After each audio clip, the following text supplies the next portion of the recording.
welcome to Executive Encore, where we merge personal stories, practical wisdom, and other great things to help you prepare for a fulfilling journey as you remaster your life and work. In today's episode, we'll delve into the journey of transitioning from corporate sector to flourishing as an independent business owner.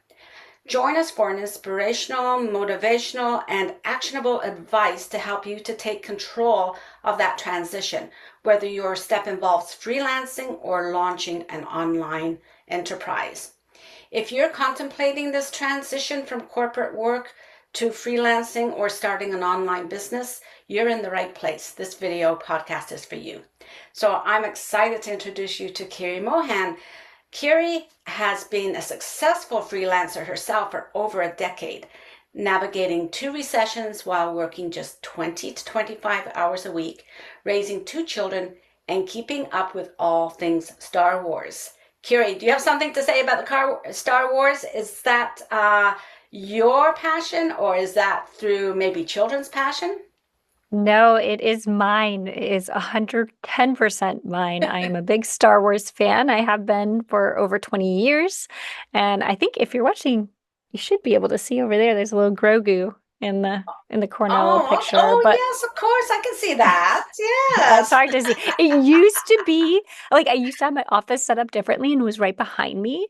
And it Uh-huh. actually looked like the ears were coming out of my head. So I had to change things around. It was really embarrassing. But yes, I've got a Star Wars tattoo.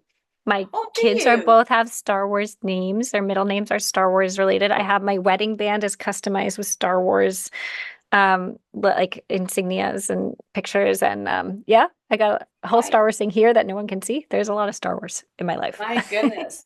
And I would imagine you take a lot of the wisdom and some of the sort of the spiritual part of Star Wars, some of the things that they said that you've probably woven that into your life, right? Those things really Oh, speak to I try, but I forget to. I you. mean, I try, like, there's every year I go through I'm going to embody the Jedi principles more. And then within like a week, I forget.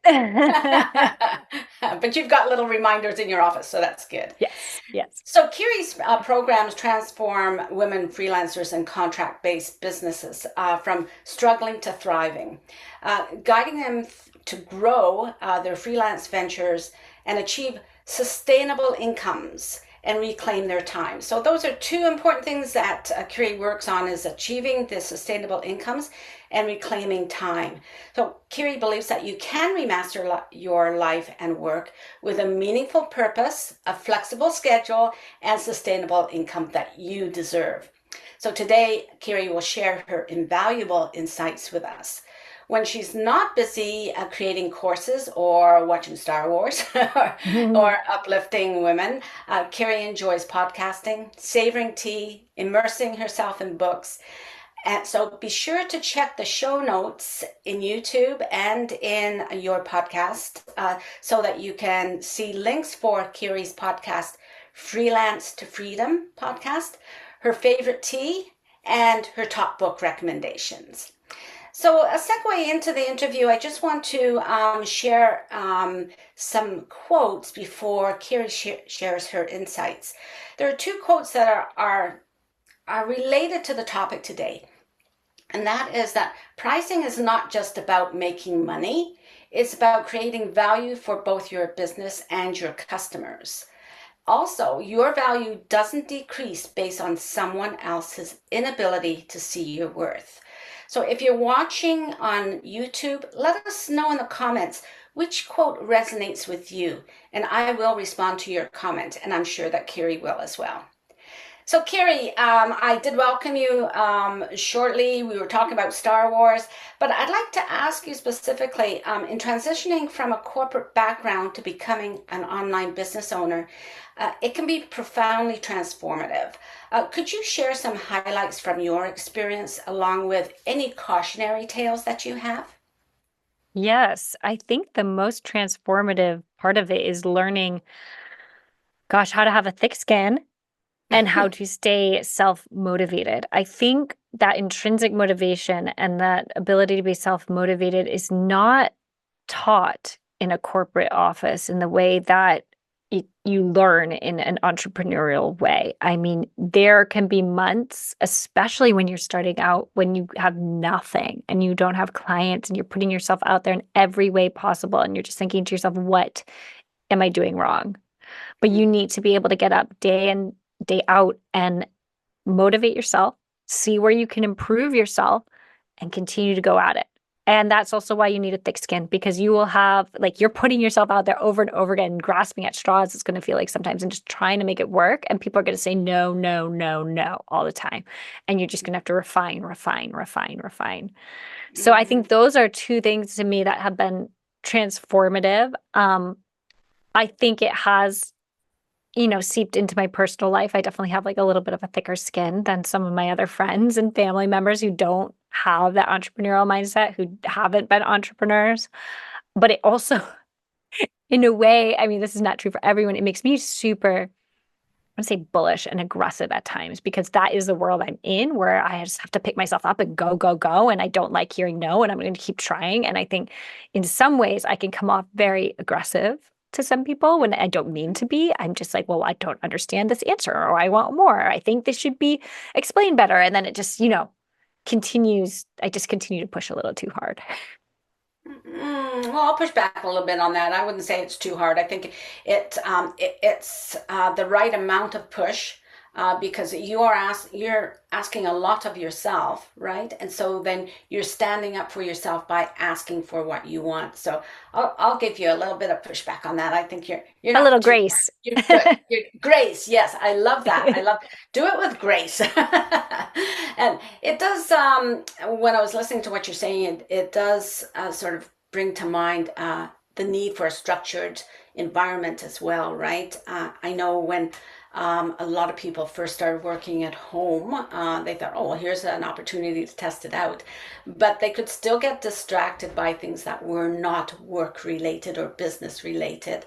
So it does give us a dynamic world of creating our own structure so that we become flexible, but also innovative with our time, right? So, Hmm.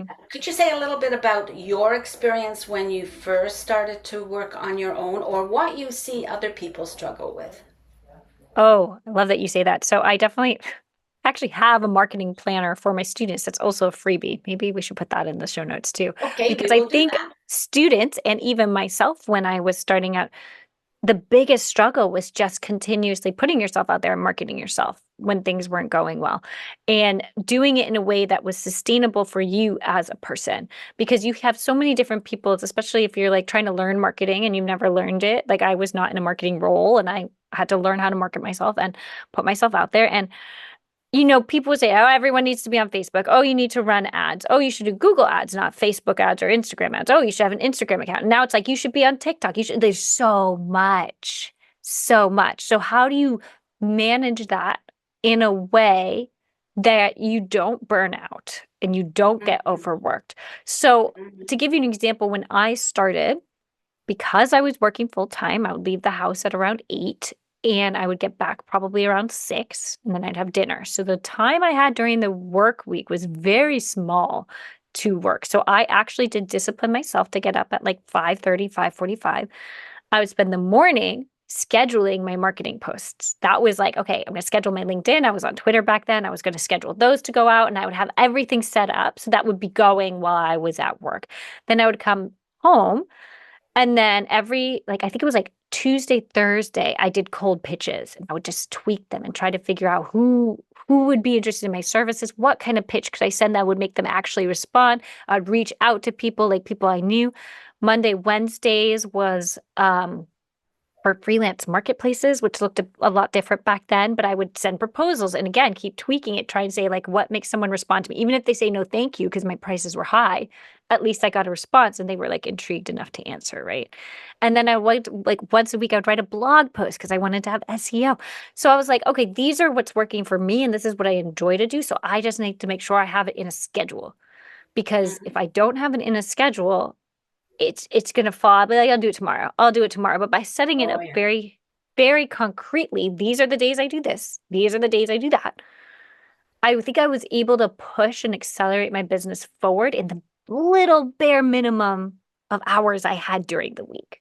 And then as I Mm-hmm. gained clients, some I would have to pick and choose what fell to the wayside. So the weekly blogging fell off the list. That went to monthly blogging. So I still did it for SEO purposes, but that was too much of my time. So that went off. I still marketed it every single morning and scheduled posts because that was important. I still needed more clients.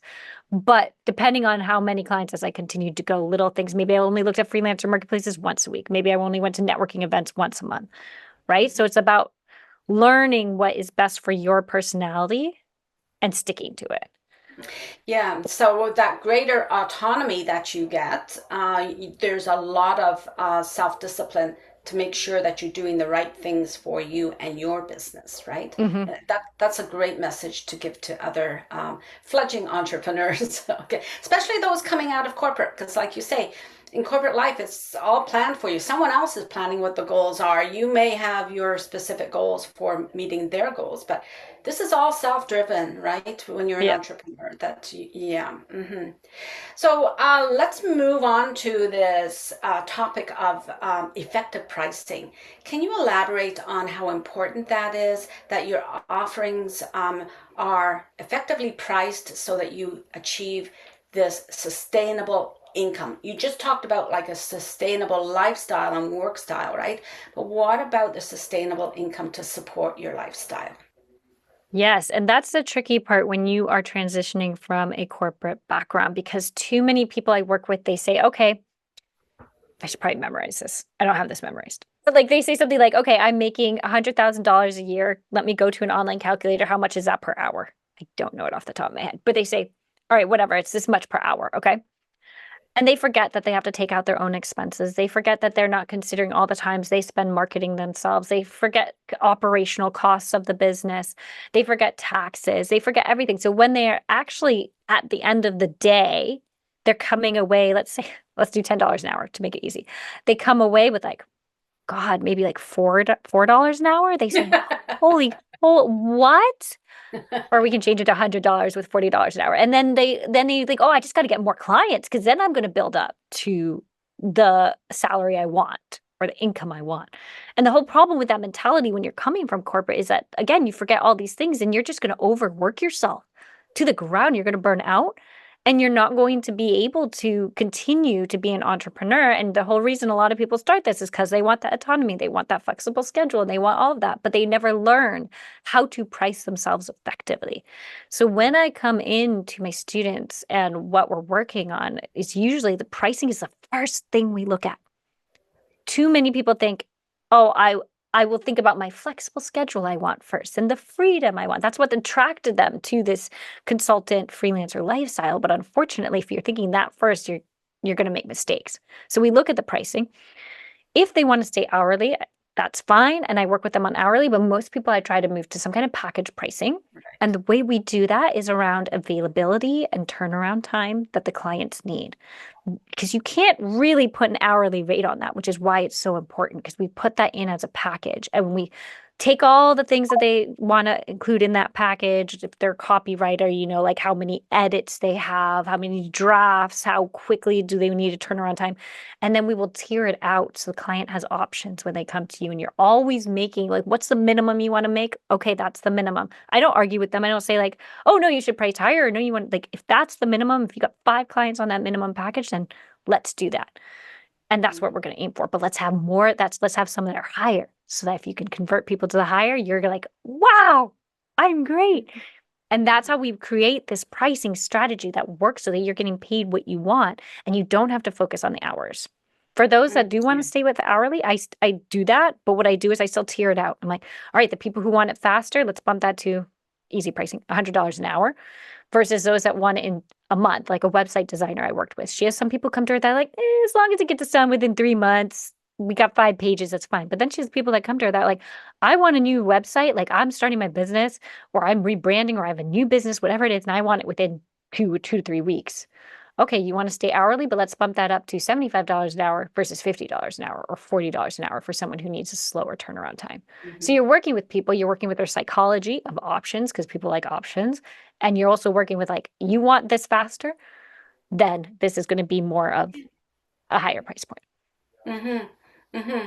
So it's also about researching your audience about how much you think that they could tolerate the pricing, right? Or what they see value in the I work mean, that you do, I'm a right? firm believer that there's always someone who will pay your rates. There's always some. I mean, you see people who charge $20,000 for a web page that work by themselves because they have built themselves up to that point where they can charge it. But they had to start somewhere.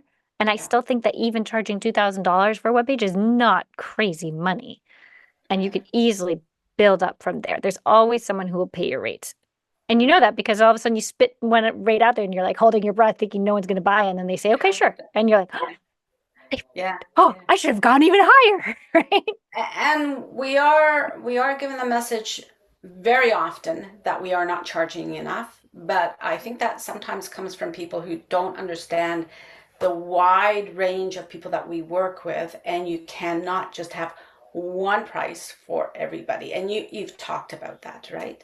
So I did want to ask you about the elephant in the room when it comes to pricing or quoting, or to the quote at the beginning of this session, and that is your value doesn't decrease based on someone's inability to see your worth. We all know the work that we do is worth probably more than what we're able to charge. But can you provide some of your wisdom or guidance on how to address the fact that others, even though they see the value that we provide, they're unwilling to invest in themselves to take on your services for what you offer? Or even worse, they ask if they can have it for free. So, can Oh you gosh. I have could you not, I answer mean, that one for us? as a coach, I offer free events and I tell people like if they want to like get to know me, they can listen to my podcast, they can come to my free events. As someone who's coaching consultants and freelancers,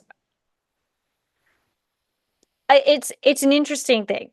If I'm coaching someone who has absolutely no experience, which I haven't done in a long time, but if they're just starting fresh, I always say, if you really want to help this person for free, there has to be something in it for them. So maybe they give you tons, maybe they give you a video testimonial. Maybe they give you a testimonial that goes on like 3 pages, right? Like different ways to answer questions so you can Okay. continually use it. I don't advise it, but I was working with someone who was coming from a teacher and going into a consultant position in something that was like related, but not a hard relate. It was like a dotted line related. And he needed those testimonials. He needed something to prove. And he wanted to get practice too because he was doing Mm-hmm. something he had never done before. Mm-hmm. So in that instance, I said, okay, most of the time, people who want work for free, even if they see your value, don't take it personally and just say they're not for me. Like there are other people out there for me. And what I advise my students constantly, you will hear this the more you're on the online space, there are there's something called an ideal client. And coaches have you list out all their attributes, how much money they're making, are they female, are they male, do they have a family? So you get this like avatar, right? I love that exercise, don't get me wrong. But what I tell my students is look for an ideal industry that can pay you what you want. All right. So to go back to this website designer client I had, she was like, oh, I really want to work for coaches. I said, what kind of coaches? Me, the solopreneur coach, or an executive coach, or a leadership coach who works with organizations? They're going to pay you higher rates because they're naturally making more money in their Yeah. business. Yeah. So look for that ideal industry because it's actually, in a way, easier to find this ideal client in that industry. Once you find the industry that can pay you the rates, you're going to find your ideal client. There's tons of people in that industry. And you'll find that woman who is in her 40s, who has 3 kids and makes 150,000 a year, whatever it is that you are looking for in the ideal client. So a lot of times that's what I try to teach people when people can't see their value. I'm like, maybe you're targeting the wrong industry specifically. And people get too broad with industry. Just like ideal client, you need to get specific. You could say, oh, but it's in the yoga industry. Okay, but there's so many aspects of the yoga. There's online courses. There are people who run studios. There are gurus and teachers who are social media influencers. Like, what part of the yoga industry are you trying to target with your newsletter copywriting skills, right? So and what I try to steer them towards is like obviously the industry that might be able to pay you more. than the little solo yoga instructor who goes to different colleges and teaches one yoga class here and there, right? Very good insight, very good advice. And I would say to anyone who's listening, here's the value of working with Kiri. Like she, Kiri is not giving you the same advice that so many others are giving, like your ideal client. I remember I had one exercise about, well, where does your ideal client congregate? Well, guess what? The majority of them at that time were men, so they congregate in bars and in hockey arenas, and they say, "Go there." I said, "I'm not going into No. the locker room to talk about business. Forget that. That's not me, right?" So it's more than that, and you do. I will say to people who are listening, you do need to have do the work with someone like Kiri to really hone that. It's not just a templated thing that you use to for your ideal client, because there's lots of nuances that just won't work for you, and you need someone like Kiri to work through those. Mhm. So as we move on, like this actually moves very well into the segue of introducing Every Moment Matters. Kiri, can you please share a time when you had this big spark or you realized that it was time for you to recalibrate your work and your life and redefine how you work? Can you remember that? I've had three of those instances. Am I Oh, allowed to share all three? yes, I would love Okay, it because because when it's you not. sent me this question, I was like, oh no, I've got three though, and it's going to be hard to narrow it down. So I will say my first instance was, and it's all career related, but my first instance was I actually went to school for environmental science with a focus on meteorology, so forecasting weather, and I was trying to get jobs as a broadcast meteorologist. And they were low pay and a lot of hours. And I had this moment one day when I was like, I don't think I want to do this. Money is important to me. No shame. Money is important to me, and I want to be making more. I don't want to be working 60 hours a week for $18,000 a year. And yes, that was a job offer I got 10 years ago. And that was a moment where my world kind of crashed down and I was crying and I was like, this is everything I worked towards. But I see that I value having money and weekends off and having a less stressful lifestyle. Mm, So I started looking at what options would play to my strengths. Okay. So I was like wedding planner, professional organizer, executive assistant. There were a few others in there too. And meeting planner, like a event planner. That was it, like in a corporation. And I ended up going for executive assistant. And then I said I was going to try to like work my way up to an event planner. So leads to my second pivotal moment. I was working as an executive assistant, still trying to rise the corporate ladder. I'd managed to make it to EA to a CEO, which, as you know, my background, that's the highest you can go, unless you start going to bigger and bigger and bigger companies. And I was bored, and we were trying to get pregnant with the first child, and I was having a lot of pregnancy issues. And I had to leave a lot. And my boss was this white, older male CEO, not sympathetic. If I ever tried to talk to, I just felt like I couldn't even talk to him about it, right? And I had two pregnancy failures at that point, and I realized I can't. That mm, moment was I can't work in an office. It doesn't support my career.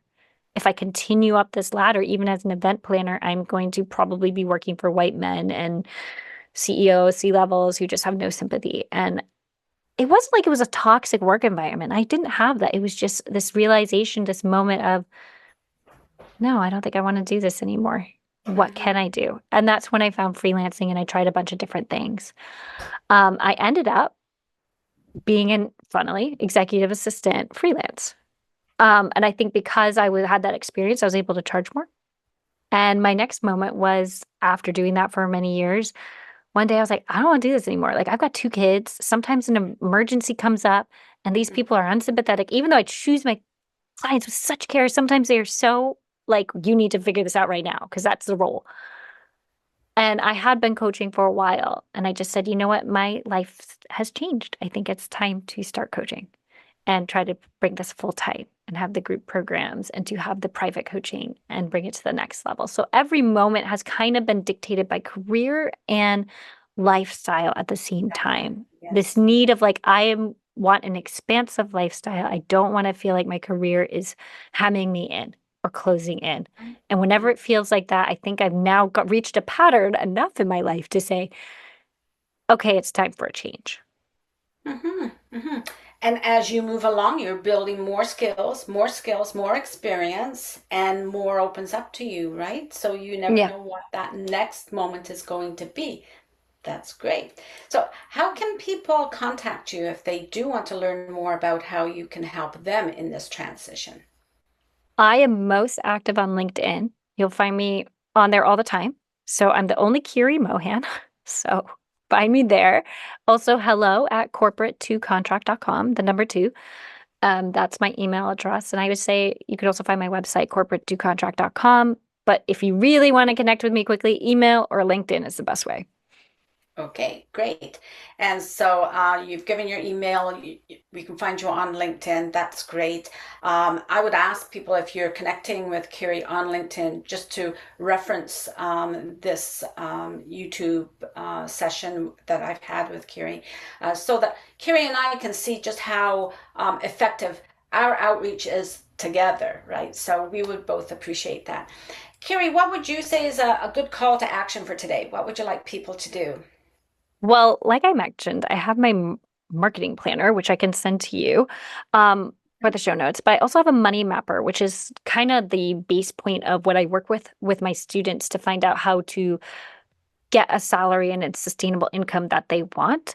And it's really amazing because it is an Excel spreadsheet, but don't worry, for those of you who are scared of Excel spreadsheets, it's not scary. Everything's locked.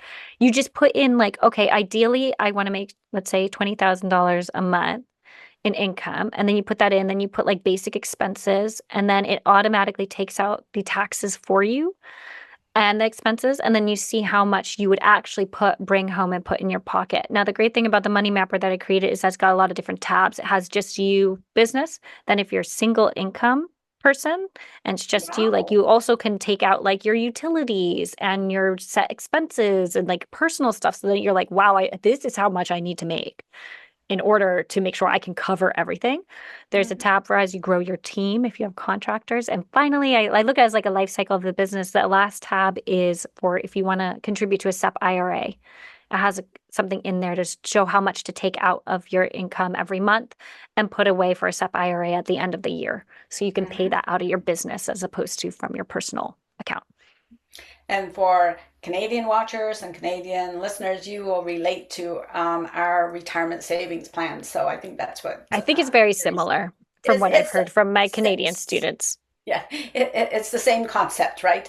Yes. And it's almost pay yourself first, right? Like put Mhm. something away, you're paying yourself first. You are showing the value of yourself by doing that because you're investing in yourself. Mhm. Is there anything else, Carrie? No, but I would love to say that my Freelance to Freedom podcast is the new episodes are coming out on September 10th. So if you head over to find it, I'm a little on a little sabbatical right now, but it will be coming out September 10th and you'll get mini coaching lessons from me that goes all into like the pricing that we talked about, also psychology of a buyer and what you need to do to make sure you're winning those sales and scaling your business to bring in more income and having more time back in your week. So lots of That's mini zones full of coaching lessons just for you guys. And all that information will be in the show notes. So watch Yes. to the end or read the show notes, and you'll get everything that you need to be able to contact Kiri and get going. So, this for many people is where their encore begins, their executive encore, because they are coming out of corporate and they're doing something different. So, I'd like to say thank you to my audience and to Kiri's audience for listening and watching today. And I'd like to ask you all to subscribe to Executive Encore on YouTube, on Spotify, and on your favorite podcast platform. Be inspired by these conversations with remarkable women and male thought leaders that I bring onto this show. I ask that you visit my website at patriciamuir.com. read the Encore Weekly blog at patriciamuir.com/blog. And I've been on sabbatical as well. It's summer here in the Northern Hemisphere, so we're all enjoying a sabbatical. But we will be getting back into it in the next week or so, so stay tuned. You can subscribe to my newsletter on my website, and you can see Kiri's feature video and blog this Sunday. Okay, so following up this Sunday, what is that, Kiri? That's the 23rd, 25th. 25th, is it? Okay, so yeah, I'm coming off sabbatical with a great release of Kiri's feature. Read the show notes, and actually you'll be able to see my special offer for access to my online self-paced course. That's Building Blocks to Emotional Well-Being and Resilience. This is important when you make a transition like this, that you have that foundation of emotional well-being to start something new. I am offering the program, which is usually $147 US. It's now being offered with some discount codes for in US dollars and for my Canadian audience, Canadian pricing. With the offer also, you can add a personal EQ 2.0 assessment with a debrief of a report and continuing coaching. So I want to ask you all to have a lovely day, a lovely week. Weekend's coming up, and thank you for joining us. Thank you, Kiri. Thank you.